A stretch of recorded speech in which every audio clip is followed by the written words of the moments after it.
Hey guys, Ryan here, and today I'm going to bring you two replays in the Valour Chieftain, the first of which is going to be on Pilsner Assault mode, and I'm going to be platooned with Felix. Now, at the moment that I'm bringing this video out, which will be on the Saturday, True Vision Mark II is going on, and I can't be fucked playing that, so I'm not. I will be playing tanks again till Tuesday, when True Vision is gone. However, the good news about that is, I spoke a while ago about how I've got a lot of videos backed up to show, and the reason I'm getting a backlog of them is because I kept getting more replays than I was uploading, because I'd upload one a day, and I'd get multiple every time I played World of Tanks. But now, without me playing for a few days, it gives me a chance to clear out the storage a little bit. Also, another reason why I'm bringing you two replays today. And a bit of backstory on this. This is a tier 10 and 9 game, like 12 tier 10s and 3 tier 9s per team, so a very heavy tier 10 game. I played the last time I played the Valour Chieftain, I wasn't too keen on it, and then I had a bit of a break of playing it of a few weeks, and this was my first game back in it.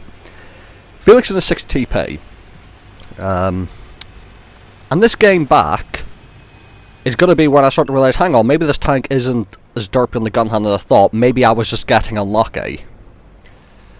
So I'm on the move, moving to position, because the enemy team are defending. Stop for a moment, not even fully aimed, hit the light tank. And both games here, by the way, are going to be back-to-back games I played. I'm going to reach a side-scraping position, and I know there's going to be people there. It's just a matter of time of when they get there. However, you'll see in the minimap, I noticed that we actually have quite a few teammates here. Now, E75 is here, and look at that shot. I know a lot of you might think that's not a great shot, but for the way the Valour gun handling treats me, that is a nut shot for me to hit. That usually wouldn't happen. Going around, was going to shoot the light tank, then realised that VK is holding our team up, so I'm going to remove him so that our team can move. A shell just misses me from the other side of the map, so now I'm aware there's people over there. Aiming in. Turret face snipe on the E75, and I actually hit it and pen without hitting his gun mantlet. So, Felix and a couple teammates are fighting E75 on the Andre, so I've decided I'm actually going to try and deal with these people across here sniping at us. Gorilla 15, not a fully aimed shot, just snipe across. I just want to get across that during this game, I was just dumbfounded, saying to Felix, holy shit, the gun is working so well for me all of a sudden, and I don't know why. It's the same crew, I've got the same equipment, I'm doing the same things that I did before. Ship barn in front of me, I get tracked in front of him, it was a bit scary, but thankfully after I hit him, he actually starts to back up. Now, what's this shot? Machine, across the map, not too far away, but 240 meters cupola snipe. Like, oh, honestly, I couldn't believe what I was seeing. Gorilla 15 pops back up. I miss out on the shot because our friendly machine driving in front of me. I ask him to fall back so I can get a shot in. He gets tracked, so he's not going to be able to move out my way. So I'm just going to leave him there and go help Felix. Andre the Giant. Always quite awkward to fight. Going for the cupola snipe. That was a terrible shot by me. I thought he was going to move into cover there. Gonna aim this one a bit more carefully. And cupola snipe. By the way, I'm having lots of fun this game, and my Valour, because I'm actually hitting shots. Felix is quite the opposite. His 60 TP is just derping about. Now, I don't own that tank, so I'm not familiar with what the gun handling's like, but I have heard a lot of people say the gun handling is a little derpy. Felix and team are off to go finish him, so I'm going to go back and try and get some early shots at these people. Now, there's an issue here. I saw 279A. Why is that an issue? One, he's above me, because I've got the little hold down position here, but I'm aiming up at them. Two, the Chieftain doesn't get heat, it only has APCR. And APCR and AP don't deal with angles well, so like, you know, shooting up into a 279A. Heat would be much better for that. By the way, we have an experienced 279E driver there who knows that all you do with a 279E is just drive face first towards people and just wiggle left and right. Although granted, as I said, if I was on flat ground with them, I'd still have a decent chance of panning him. Now, I want to keep this kind of hold down position. However, what's going to happen is, I'm going to aim in for this light tank, do hit another shot. They're going to appear to my left. and I'm going to start backing up. As you see, TVP did have a shot at me. Again, if I had heat loaded, or if I was potentially on flat ground, I might have been able to pen that. Now what you're going to see is I'm actually going to aim for the 279A. I tried to change my shot to the TVP, and then I thought the 279A blocked me, but then like RNG just stepped in and just guided my shell towards the TVP, which is quite welcome. Another shot into 295E6, Gorilla's behind me. And right now, there's not much I could do. I probably could have got another shot of damage if I aimed in front of me, but I was trying to stop the Gorilla from killing me. Unfortunately, I've been tracked in a position where my ass is hanging out, and he is able to kill me. But we have lost this game, and I'm not too fussed, because even after losing, just the gun handling this game, I don't know what changed. But the gun handling worked so well for me that basically what I've done is, during this game after we've died, I basically said to Felix, the gun handle worked really well for me, because he knows I hate this tank. I went, let's do another tier 10 game, and I'll give it another go, and see if it was just a one-off, or if the gun is actually starting to behave itself a little bit more. So the end result of this game, it may have been defeat, but again, I'm not too fussed. It was an alright game for me. In fact, it was a good game for me. 42,000 silver, 5,800 damage for the high caliber, 2 kills. The ship one of the enemy team came just behind me on damage with 5,500. And I'm quite pleased with that result. And as you see, their 279A actually didn't even block that much damage. He barely even got shot at. And I think that's a result of people just looking at 279As and just not bothering to even try and shoot them. So, the very next game after this, Felix decides to pick his WZ-111QL, and I'm still in the Valour, and we've got Al Haloof. The map where if you've got gun depression, you can go to a heavy corner, you can do work, and if you've got gun depression and a strong turret, even better. Now, this is a tier 10, 9, and 8 game. Our team has a lot more tier 8s than the enemies, but that's not too big a deal for me. Some people don't like the matchmaking spread sometimes. It can be a bit drunk, and it can give one team a lot more lower tiers than the other.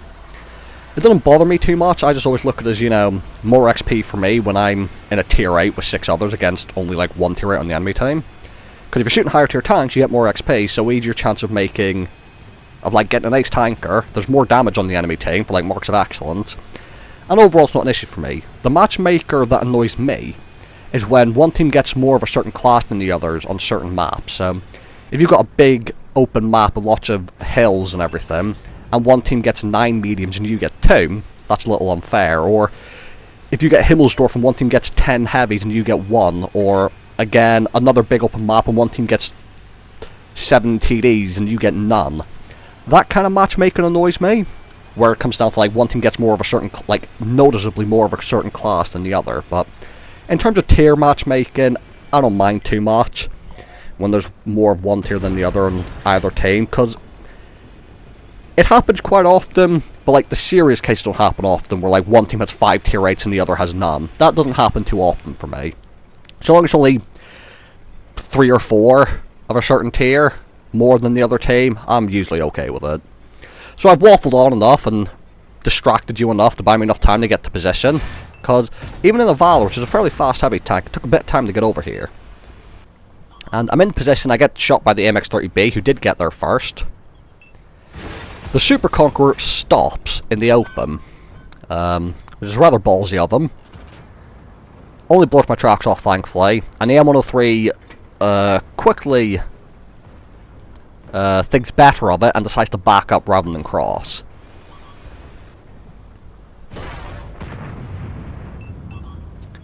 The Death Star puts a shell on the Super Conqueror. By the way, that was an AP shell, the same. I had the Super Conqueror snaps me back, but I have more alpha, so I'm cool with it, and I had more hit points. Now, at one point you're going to see a heavy tank pop up on the map, and I'm just going to instinctively flick and snapshot him, because I know I'm aiming at the side of him, because he's crossing over. When you see that happen, you're going to realise that what's this? Instinct, snap. Oh, it's a hard case, so hopefully you can't pen his side. So, that was quite annoying. I just knew it would be the side of a tank, so I just flicked and went for the side. However, you can pen the side of a hard case if you can hit where you need to hit. There's a very thin bar, and in this case, I'm actually aiming down at the enemies. So after the Super Conqueror fires aiming, I can actually see his engine deck and side armour. So you see, by aiming down on him, I could get the shot into him by avoiding all that spaced armour on the side. Now I'm going to try and bait another shot from the Super Conqueror. Jaeger comes over, I don't quite get the shot in. Super Conqueror's got me kind of held in a bit of an awkward position. And the Super Conqueror's actually crossing all the way over. Now again, I can't quite move, because I don't want to take a lower plate shot from the Super Conqueror, because the Chieftain is prone to get an ammo rack, just like the Tech Tree Chieftain and the Super Conqueror. It's in the lower plate, so if you get penned there, you will get ammo racked a lot of the time. Thankfully, I just go for it, because I have to clear up the Super Conqueror, and he bounces, which is super lucky for me. Now, E75 and a Jaeger. Now, I would have loved to have moved over to the right earlier to deal with the Jaeger, but if you move away from the wall, Artie can hit you, and there's 2 artillery, so now that I've been forced over here by the Jaeger, I have to deal with them so I can get back into my position to avoid artillery. That was a very nice shot, I'm quite glad I hit that one. But again, similar to 279E thing, when you're fighting very thick armour and it's angled, APCR is not as good as Hate. As you're going to see, I hit him straight in the superstructure, but it just wasn't enough. If I had Hate, I probably would have been able to pen that. Now thankfully, I do get the lower plate shot. Unfortunately, Felix has been picked up by a Gorilla 15. The E75 has shot my Death Star buddy, and I get another lower plate shot. And this Death Star's been sticking with me, so now you're going to see I'm back pretty much hugging the wall as close as I can. And you're going to see that Artie can still actually get a shot here. Look how close he was to me. That's why I have to deal with the Jaeger quickly, because even when you are hugging this wall, you're still not entirely safe. But I'm back here now. The AP Death Star is back next to me. And if he wasn't here, I probably could have been shit on a lot earlier by these enemies who could have just pushed me, but Death Stars have that fear factor where people don't want to take a Death Star shell, a bit like a Jaeger, really. Trying to go for the turret snipe. Unfortunately, I do miss that one, and then all of a sudden, a T95 shows up, because why wouldn't they, on full health? Again, the E75's moving backwards and forward, which is making it quite hard to hit the turret cheeks. And now I've decided he's on low hit points, I'm just going to hash it up. I think I did 158 damage there with hash into his turret, so I'm going to try and put another hash onto his turret. Or so I thought, but what you're actually going to see is, as I'm aiming for the turret, I miss, and I believe I hit his upper plate, and I do 0 damage.